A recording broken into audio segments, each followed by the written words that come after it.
Ubuntu training, where I think Ubuntu is really making a hard press for the small business type market.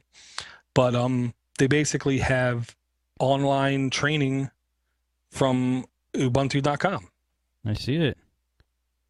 Kind of shocked by that. But Is it free? I honestly don't believe so. I think they have like an introductory course that are for free. I don't think the whole thing is free.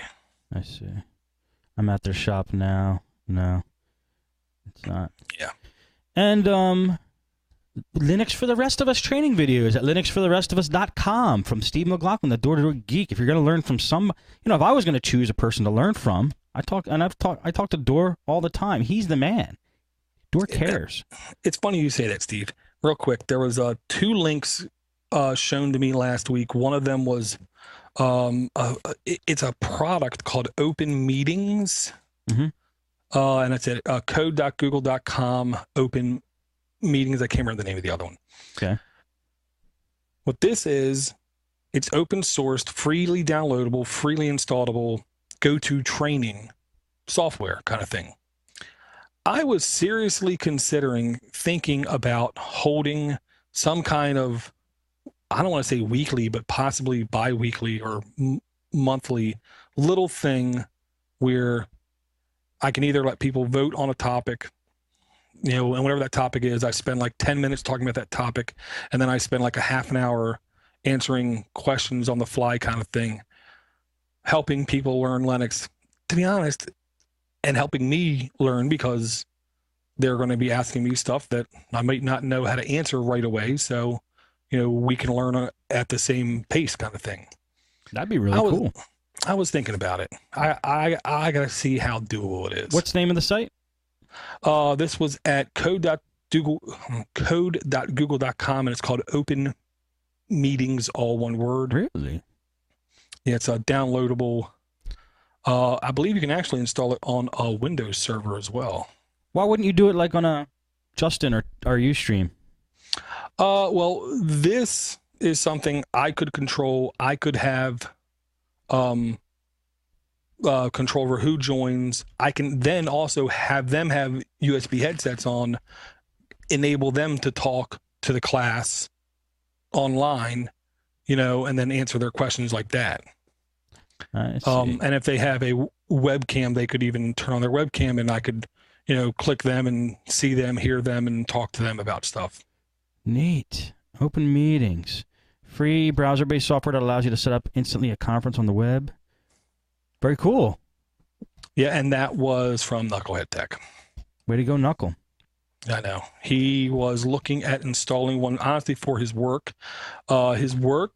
He said, they don't do a lot of things that he completely agrees with, but he said one thing they always demand is to have complete control over something, which means they can't use an outside service like GoToMeeting. They want to have it on their system so they can examine it and be sure of everything that it's doing. So he was looking at installing that there. Huh. If you do use it, let me know how you like it. Trying to now. We'll see how much luck I have. Okay. Next thing I want to talk about. Some people with today's hard drives, this is not an issue, okay? Some people, this is a major issue, okay? We all, at some point in time on every operating system, come up to the roadblock of I'm running out of disk space. What do I get rid of? And you can try to run temp cleaners and internet cache cleaners and all these other kind of cleaners to free up disk space. One tool that is completely ignored seemingly on every operating system is a duplicate file cleaner. Now, weeks ago, I mentioned a thing called deduplication. It's basically a tool that can look on your system and see, you have this same file 5 times. We're going to remove 4 of them and point the other back to this one, so everything still works. That's one way to try to get rid of files. Another way is just with this standalone tool, and it's called FSLint, like file system lint.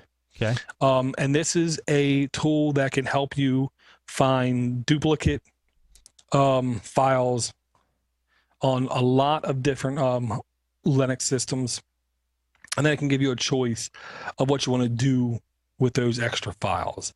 This isn't deduplication at its finest, but this is a way that it will quickly help you find duplicate files, and then you yourself can manage how you want to handle those files. Cool. pixelbeat.org/fslint. Never saw this one before. And if you click on English on the top left of that little list, you can see the screenshot. It ain't blingy software. Who cares? But it will help you find duplicates, bad names, name clashes, highlight all your temp files, bad sim links, empty directories. An empty directory still takes up space because everything on every file system essentially is a file. Even if it's a directory, it's a file. It just has a special flag on it saying it's a directory. So empty directories still do take up space, so you can get rid of them too. Sweet.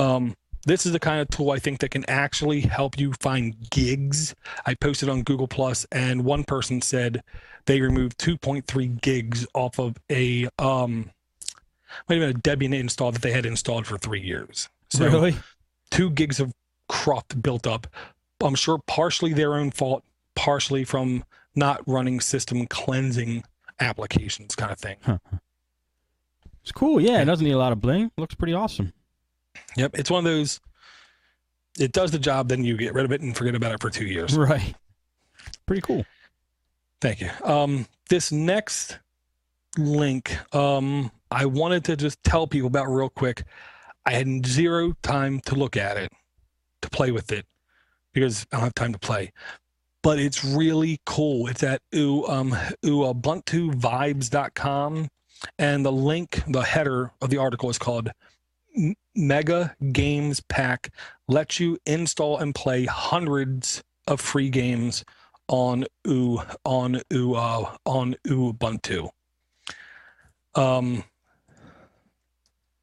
Wow. Sorry, Steve, just had a little brain. Yeah, I don't know why the links are getting deleted out of the chat. I set it up in the settings to allow links. Yeah, no, it's doing something funny. We're going to blame Twitch for being twitchy. Okay. If you click on, to me, like the second or third screenshot, of third, fourth, one of Bond's one, you can see this is an insane kind of list of games. Okay. One of the most popular games that are open source games that are out right now, it's called Zero AD. I highly encourage people that like the idea of, strategy games, you need to look at Zero AD, partially because it's frigging gorgeous, but number two, because people are saying it's a pretty good game. It's war economy strategy game, real-time strategy game, focusing on the years 500 BC to 500 AD. Looks pretty smart. I mean, looks pretty sharp. Looks pretty sweet. Got pretty good views. When you install this app, you basically get an insane master list. Think of it honestly, Steam times like 300. Okay, based upon the amount of games you can install on Steam, and the number of games here. I know, Steam's top quality, yada, yada, yada, whatever. This is a really good list of some really good games.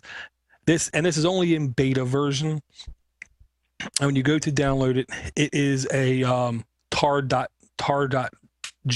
tar.gz. There are instructions of how to install on your system. It's a binary, so literally you just download it in Linux, right-click it, extract here, and then there's an install file. You run that file, and it gets installed on your system. It's one of the easier, and by easier, I mean really easy installs you can do from something that you download. Huh. That's pretty awesome. You can't argue with hundreds of free games. I know, you really can't. And this is the kind of pack where if you want, you can make a standalone computer just for gaming, focused using this application's interface to make it almost like a game console system. Now, but in these games in the list here, you have to download them to get them. You basically go through the list, click them. That tool will download them and install them onto your computer. I see. Yeah, so it's by hand install for this shell, and then everything in it is automated to install when you just double click them. I see. Sweet. I like it. Yeah, it's hard to pass up on free games. I just gotta say. Okay. Next one. I get this question a lot from a lot of different people, and it's always a couple months apart. Linux Mint 12 RC just came out. A lot of people, though, are still on Linux Mint 11, so we're going to stick with that for now. Okay. On How to Forge, which I got to say, they do have some fantastic write-ups, and I'm a fan of their format, how they display the articles. Yeah, they got a really crappy ad at the top always, but I don't know. I want that phone, actually. I'm talking about the one beneath it, the big box. Yeah. I don't even read it. It's Comcast. Bye-bye Comcast. They have really solid high-res screenshots, which is rare on any site. But number two, when there is code you have to type, they make it very clear this is a block of code. Yeah, I see that. And they basically show you how you can do this whole thing in the GUI. They say you can go to the command line to grant executable access to a file, but you can just right-click a file, go to properties and permissions, and say allow execution. You don't have to go to the command line, but they basically show you step by step by step by step. Here is a random, it's VLC, how to install a Windows executable in Linux using Wine. Step by step by step by step. This is the kind of thing, once you do it, you never have to be told again how to do it. Really? Because it kind of makes sense. And the best way I can explain this isn't good. Think of a flash file. A flash file is a SWF file. Okay. When you're on any operating system and you download a SWF file, you never run an SWF file. You always activate the SWF file by double clicking it. It then jumps out, loads Flash, right, and then Flash loads that SWV file. Or like a Word doc. You double click a Word doc, you're not running that Word doc. Right. You're running Word that's then using that doc file. Same thing with the Windows exe in a Linux. You have your system configured in such a way, and then you right click the file, make sure it's marked as executable. You double click it, it goes, launches Wine, and then Wine launches that exe. So you're never really running that exe. You're running a handler that's running the exe. I see. It's pretty interesting. Yeah, and works surprisingly well on a surprising number of Windows executables. I will say that. And it's only getting better, even when Windows 8 comes out with their Metro interface. Yeah, I'm looking forward to that one, Steve. It sounds like it. It's going to kick a lot of people over to Linux. I don't know. They're going to probably abandon it when people are starting to hate it. We'll see. If they're smart, I think they will abandon it quickly. But I don't have trust in that gorilla guy over there named Balmer. I know. He's not even a geek, that guy, is he? I know. No, absolutely not. He's the guy the geeks would turn around and say, "Hey, Steve, come beat this guy up for us." Right. Yeah, that's about it. Yes. Okay, next link I put in the show because I need to look at this. I need to research this. I need to play with this. I need to figure this out. This is not something for a noob to deal with, but this is the kind of thing, as a noob, you might want to bookmark and then in a couple months go back and look at it again. Okay. It's an application in Ubuntu called Kickstart.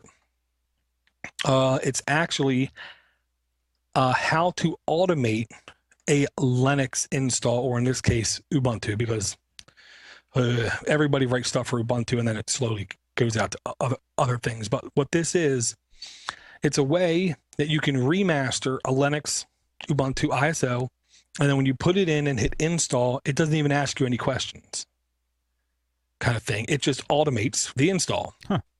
We know this on the Windows side as being like those any